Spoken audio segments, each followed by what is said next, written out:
امام حسین کی مظلومیت سنا کے لوگوں کو اس طرح کا کر دیا جاتا ہے، یہ انداز بتایا جاتا ہے کہ شاید واقعہ کربلا رونے دھونے کا نام ہے، حالانکہ بات یہ نہیں ہے۔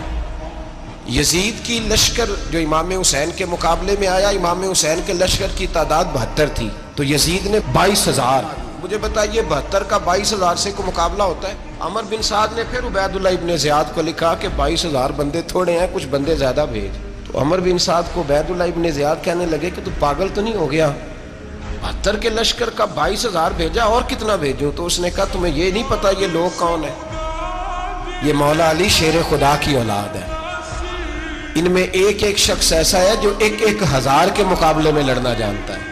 تو یہاں کمزوری دکھائی جاتی ہے، ہمارے بچے سمجھنے لگے ہیں کہ یہ شاید کوئی ایسی داستان ہے، اور اس طرح کا ماحول ٹی وی پہ میں دیکھ رہا تھا، اس طرح کا ماحول بنایا جاتا ہے جیسے کوئی خوف ہے، یعنی واقعہ کربلا کوئی ایسا واقعہ جسے دیکھ کے خوف طاری ہو جائے، بچے راتوں کو ڈرے، وہ اکیلے درخت دکھائے جا رہے ہیں اور تیر دکھائے جا رہے ہیں۔ او یار کیا قوم کی تربیت کر رہے ہیں؟ واقعہ کربلا حوصلے کا نام ہے، دلیری کا نام ہے۔ سنیں بات اصل میں کیا تھی، بڑے ٹھنڈے دماغ سے میری بات کو سمجھیے گا۔ حضرت مولا علی شیر خدا کے بعد مسلمانوں کے متفقہ امیر بنے تھے حضرت امیر معاویہ۔ انہیں امیر کس نے بنایا تھا؟ امام حسن نے، حضرت علی کے بڑے صاحبزادے۔ حضرت امام حسن نے ان سے صلح کی، انہیں خلافت دی، اور صحیح بخاری میں نبی پاک نے فرمایا تھا میرا بیٹا حسن سردار ہے، جب مسلمانوں کی جماعتوں میں لہو بہہ جائے گا تو حسن ان کی صلح کرا دے گا۔ وہ صلح امام حسن نے کرائی، جناب امیر معاویہ امیر بن گئے۔ حضرت امیر معاویہ رضی اللہ تعالیٰ عنہ بڑا پیار کرتے تھے نبی پاک سے، بڑا احترام کرتے تھے حضور کے خاندان کا۔ ان کی جو اجتہادی خطائیں ہیں وہ اپنی جگہ پہ موجود ہیں، چونکہ امام حسن نے ان سے صلح کر لی، لہذا ہم بھی ان کے بارے میں کوئی جملہ کہنے کے مجاز، ہماری مجبوری امام حسن ہے، اس لیے کہ جسے امام حسن صحیح کہے پھر امام حسن کے ماننے والے کو اسے غلط نہیں کہنا چاہیے۔ حضرت امیر معاویہ رضی اللہ تعالیٰ عنہ کا جب وصال ہوا تو حضرت امام حسن پہلے ہی ان سے وصال کر گئے، آپ کو زہر دے دیا کہ آپ شہید ہو گئے۔ امام حسین موجود تھے، تو یزید کے بارے میں لوگوں نے کہا جناب امیر معاویہ سے کہ یہ ٹھیک ہے، مناسب ہے اور بہادر ہے، دلیر ہے، وہ جو ہوتے ہیں نا خوش آمدی ٹولہ۔ تو حضرت امیر معاویہ کے گرد بھی کچھ ایسے لوگ تھے، انہوں نے آپ سے کہا کہ یزید کو نامزد کر دیں، تو آپ نے یزید کو بلایا، حوالہ مجھ سے دیکھ لیجئے گا، بلا کے فرمایا کہ 3 بندوں کے سامنے اپنی خلافت پیش کرنا، اگر وہ تجھے مان جائیں تو امیر بن جانا، نہ مانے تو چپ کر کے گھر بیٹھ جانا۔ وہ 3 بندے کون ہیں؟ جناب عبداللہ ابن عباس، حضرت عبداللہ بن زبیر اور امام حسین رضی اللہ تعالیٰ۔ یہ وصیت فرمائی جناب امیر معاویہ۔ حضرت امام حسین کی وہ شخصیت تھی کہ مشکات میں حدیث ہے، نبی پاک صلی اللہ تعالیٰ علیہ وسلم کی چچی جناب ام فضل صبح صبح گھبرائی حضور کی بارگاہ میں آئیں، عرض کی یا رسول اللہ صلی اللہ علیہ وسلم آج میں نے عجیب خواب دیکھا ہے، میں ڈر گئی ہوں۔ حضور نے فرمایا چچی کیا دیکھا؟ عرض کی حضور میں نے دیکھا ہے کہ آپ کے وجود کا گوشت کا ایک ٹکڑا کٹ کے میری جھولی میں آ گیا ہے۔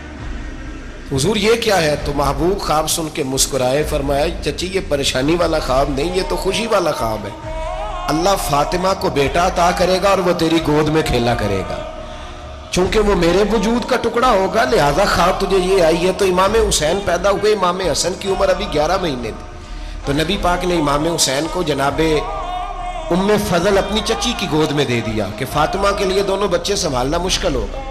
وہ خواب اس طرح پوری ہوئی، امام حسین سے حضور نے بڑا پیار کیا، بڑی محبت فرمائی نبی پاک سے۔ کچھ حدیثیں میں نے جمعے میں عرض کی تھیں، حضرت ابو ہریرہ رضی اللہ تعالیٰ عنہ کہتے ہیں یہ واحد بچہ تھا حضور کے گھرانے کا کہ میں نے دیکھا کہ نبی پاک صلی اللہ علیہ وسلم بیٹھے تھے تو یہ حضور سے کہہ رہے ہیں، نبی پاک سے کہ نانا جی اٹھ کے کھڑے ہو، کہتے ہیں حضور کھڑے ہو گئے، تو کہنے لگے میں نے آپ کے برابر جانا ہے۔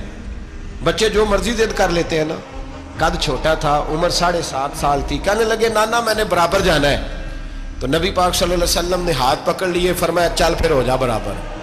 تو حضرت ابو ہریرہ کہتے ہیں انہوں نے حضور نے ہاتھ پکڑے، اوپر کھینچا تو امام حسین نے پہلے اپنے پیر حضور کے گھٹنوں پہ رکھے، پھر نبی پاک کے سینے پہ رکھے، اور جب ان کا قد سر تھوڑا سا حضور سے اونچا ہو گیا تو محبوب فرمانے لگے چل بس کر، تو نے تو کہا تھا آپ کے برابر ہونا ہے، تو اوپر نکل گیا ہے، چل بس کر۔ فرماتے پھر امام حسین نے زبان باہر نکالی تو محبوب ان کی زبان چوسنے لگے، پھر ساتھ لٹا لیا اور انہیں سونگنے لگے. تو میں نے عرض کی حضور آپ حسین کو سونگتے کیوں ہیں؟ تو فرمایا ابو ہریرہ مجھے حسین کے وجود سے جنت کی خوشبو آتی ہے، مجھے حسین کے وجود سے جنت کی. ایک دن حضور گزر رہے تھے. اصل اس طرح تھا کہ یہ نبی پاک کا حجرہ تھا.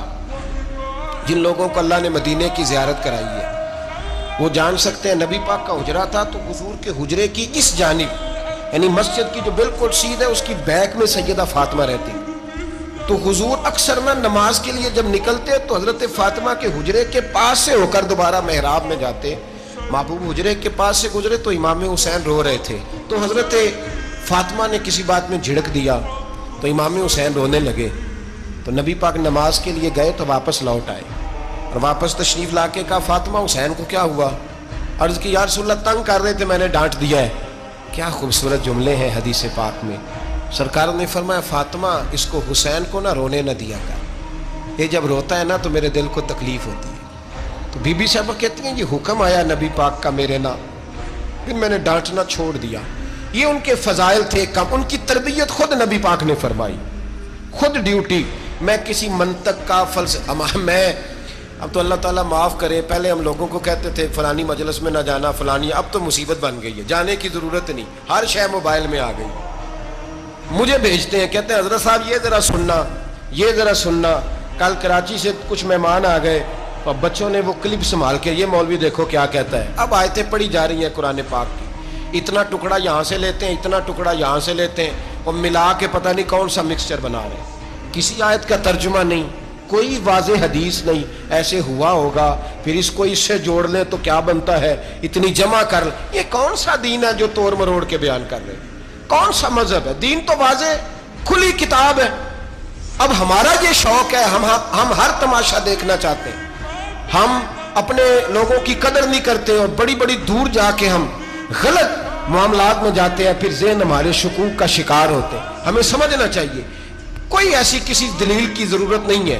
جب ان کے واضح چیزیں ان کی کتابیں میں موجود ہے، حدیث میں موجود ہے، قرآن مجید میں ان کے فضائل کھل کے موجود ہے تو دور جانے کی کیا ضرورت؟ حضور ان کی ٹریننگ کراتے تھے. پہلی بات تو یہ ہے کہ نبی پاک نے دعا مانگی تھی یا اللہ میرے گھر والوں کو زیادہ روزی نہ دینا، انہیں ایک وقت روٹی دینا ایک وقت کی بھوک دینا. یہ جو 10 دن کربلا میں انہیں ٹینشن نہیں نہ ہوئی، انہیں عادت تھی فاقہ کرنے کی، انہیں 3 دن وصلی روزے رکھنے کی عادت تھی. پہلی بات. دوسرا یہ کہ جہاد کی تربیت حضور خود کراتے تھے. حضرت فاطمہ الزہرا کہتی میں پردے کے پیچھے دیکھ رہی تھی، نبی پاک نے امام حسن اور حسین سے فرمایا چلو میرے سامنے کشتی لڑو. تو دونوں حضرات آپس میں جب کشتی لڑنے لگے تو نبی پاک نا امام حسن کو کہتے ہیں حسن حسین کو ٹانگوں سے پکڑو، حسن حسین کو پیچھے سے پکڑو.